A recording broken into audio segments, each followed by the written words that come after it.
ডুমুরিয়া সহ খুলনার উপকূলীয় অঞ্চলে মাঠের পর মাঠ ঢেকে আছে তরমুজের গাছে। তবে এতেও হাসি নেই চাষিদের মুখে।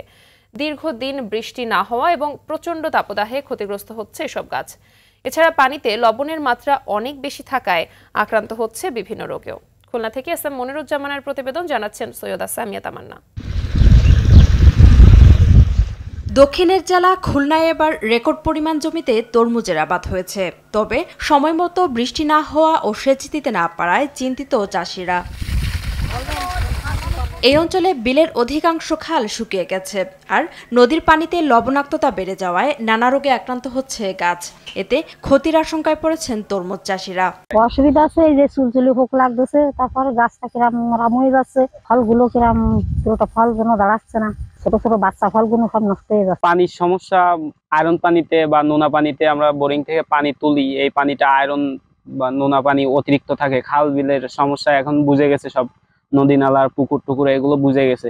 এর কারণে আমাদের পানির সংকটের কারণে তরমুজটা ভালো হয় না। লবণ পানিগুলো উঠায় যারা ঘের করে, নোনা পানির ঘের, এইগুলো বন্ধ হলেই আমাদের সবজির চাষ, তরমুজের চাষ, ধানের চাষ করতে সুবিধা হবে। সুপেয় পানি না থাকাতে কৃষকদের যে খরচের পরিমাণটা বেশি হয়। মাঝে মধ্যে যদি একবার বৃষ্টি হয়ে যেত তাহলে এদের রোগ পোকামাকড় কম থাকতো এবং সুপেয় পানির জন্য তরমুজ খেতে তরমুজের ফলনটাও খুব ভালো হতো। এদিকে খুলনায় নদীর পানি কাঙ্ক্ষিত মাত্রার চেয়ে 2.5 গুণ লবণাক্ত বলে জানালেন এই গবেষক।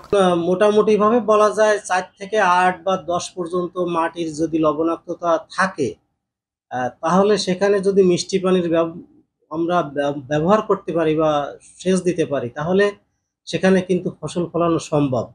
সেক্ষেত্রে বলা যায় একটু কম লবণাক্ততা তরমুজ, তারপরে সূর্যমুখী, এগুলো কিন্তু 8-10 ডিএস পার মিটারেও ভালোভাবে চাষাবাদ করা সম্ভব।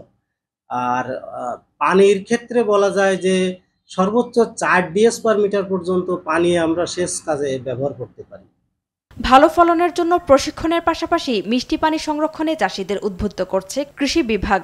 আসলে কৃষকদেরকে উদ্বুদ্ধ করানোর মাধ্যমে এই যে মিষ্টি পানি রিজার্ভার বা বৃষ্টির পানি সংরক্ষণের বিষয়ে কিন্তু কৃষকদেরকে ইতিমধ্যে প্রশিক্ষণ দেওয়া হয়েছে এবং তাদেরকে যে সম্মিলিতভাবে যে নিরাপদভাবে কিভাবে তরমুজ চাষ করে এই বিষয়ে কিন্তু আমরা উপসহকারী কৃষি কর্মকর্তাদের মাধ্যমে মাঠ পর্যায়ে কিন্তু কৃষকদেরকে আমরা প্রশিক্ষণ দিচ্ছি।